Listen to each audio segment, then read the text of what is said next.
여러분 안녕하십니까? 계속해서 대구 경북 소식 전해드립니다.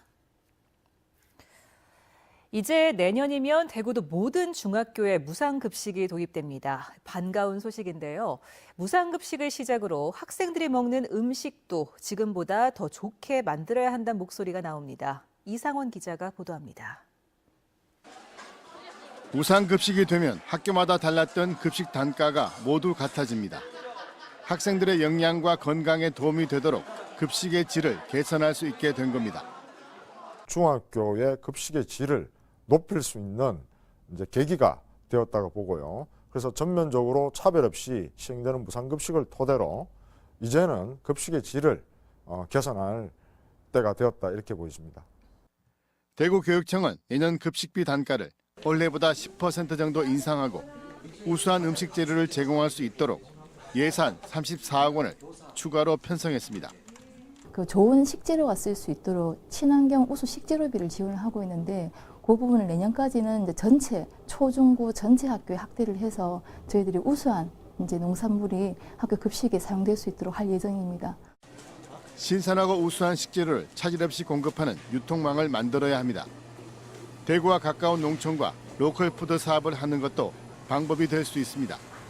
최근에 와서 중앙정부에서 이러한 식량을 지역에서 조달하기 위한 지역 푸드 플랜 구축 사업이 진행되고 있습니다. 이 사업을 우리 대구시에서도 적극 받아서 추진하는 게 필요하고요. 주요한 생산지인 가까운 경북 지역하고 협력을 해서 추진한 게 필요한 것 같습니다. 지난 2012년에 만든 대구 친환경 급식조례에 있지만 아직 만들지 않은 급식 지원센터를 새롭게 설치해 운영하는 것도 필요합니다. MBC 뉴스 이상원입니다. 차별화된 밥맛의 새 품종을 개발해서 쌀 문제를 해결하려는 시도가 진행되고 있습니다. 김건엽 기자가 보도합니다.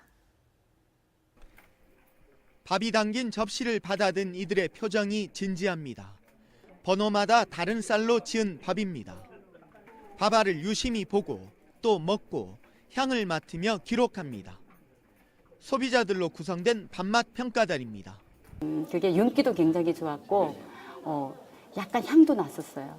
향도 나고 이래서 정말 만족했었습니다. 평가단 식탁에 오른 밥은 충남 아산 지역에서 재배한 쌀로 지은 것으로 소비자 밥맛 평가를 바탕으로 지역을 대표할 새로운 쌀 품종이 선정됐습니다.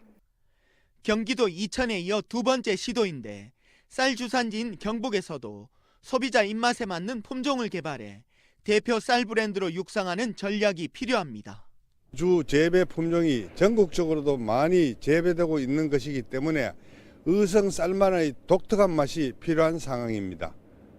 농촌진흥청은 국가 주도의 육종에서 벗어나 지자체와 주민, 농업인들이 참여하는 수요자 참여형 벼육종 프로그램을 지원하고 있습니다. 지역 브랜드의 차별화를 꾀하고 이를 통해서 지역 경제 활성화를 도모하고자 저희들이 본 사업을 수행하게 되었습니다. 전국적으로 비슷한 품종이 보급돼 이름만 달랐던 쌀 브랜드가 진짜 차별화된 맛으로 변신을 꾀하고 있습니다. MBC 뉴스 김건엽입니다. 엎어진 채 땅을 보고 있는 상태로 발견된 경주 남산 열암곡 마애불이 600년 전 지진으로 넘어졌다는 연구 결과가 나왔습니다. 경상북도와 경주시에 따르면 마애불을 세우는 연구 용역을 하는 한국건설기술연구원 조사에서 마애불이 1430년에 발생한 규모 6.4 지진으로 넘어진 것으로 분석했습니다. 연구원은 석영 입자가 햇빛에 노출돼 방사성 원소가 방출되고 퇴적 후 다시 방사성 물질을 받아들여 신호를 형성하는 것을 분석해서 연대를 측정했습니다.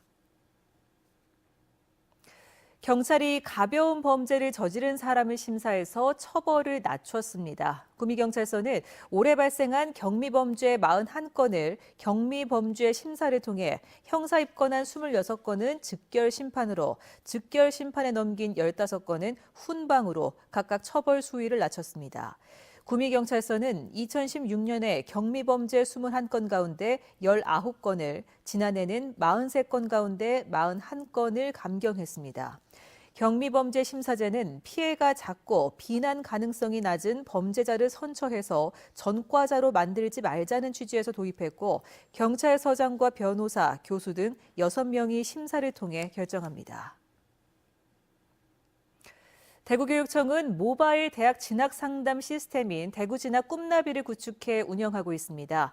휴대전화를 비롯한 각종 모바일 기기를 통해 학생과 학부모에게 진로 진학 정보와 대학 입학 정보, 대입 전형 같은 입시와 관련된 다양한 정보를 제공합니다.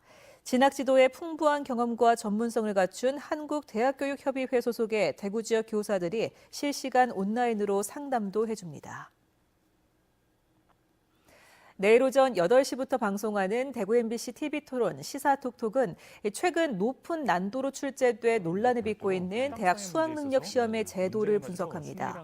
전문가들은 현재 수능시험은 창의력과 사고력을 필요로 하고 고등학교 교육을 배우면 풀 수 있다는 본래의 목적과 취지와는 달리 변별력을 위해 너무 어렵게 출제한다면서 난이도와 문항수를 조절하고 장기적으로는 선진국과 같은 논술시험 도입이 필요하다고 주장합니다. 많은 시청 바랍니다. 대구에서는 처음으로 대학 아이스하키 대회가 펼쳐집니다. 한국대학 아이스하키연맹이 주관하는 2018 대학 아이스하키 U리그 대회 가운데 대구 빙상장에서는 모두 12경기가 치러집니다.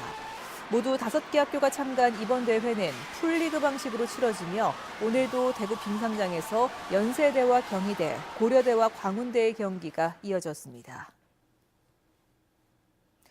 경북 지역 과실류 수출이 지난해보다 늘었습니다. 대구본부 세관이 분석한 결과 지난달 기준 경북의 과실류 수출은 2,467만 9천 달러 규모로 지난해보다 20% 정도 늘었습니다. 수출된 나라를 보면 베트남 수출 비율이 가장 높았고 대만, 홍콩, 미국 순이었습니다. 과실류 종류로는 배가 가장 높은 수출 비중을 차지했습니다. 안동시의회 신청사 건물과 건축과 관련해서 이 건설업체로부터 돈을 받은 혐의로 안동시청 공무원이 경찰 조사를 받고 있습니다.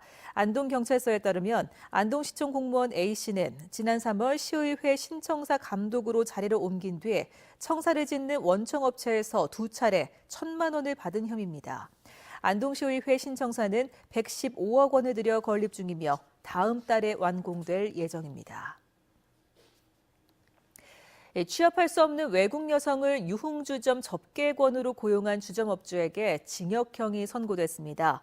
대구지법 제3형사단독 최종선 부장판사는 출입국관리법 위반 혐의로 기소된 45살 A씨에게 징역 6개월에 집행유예 1년, 80시간 사회봉사 명령을 선고했습니다.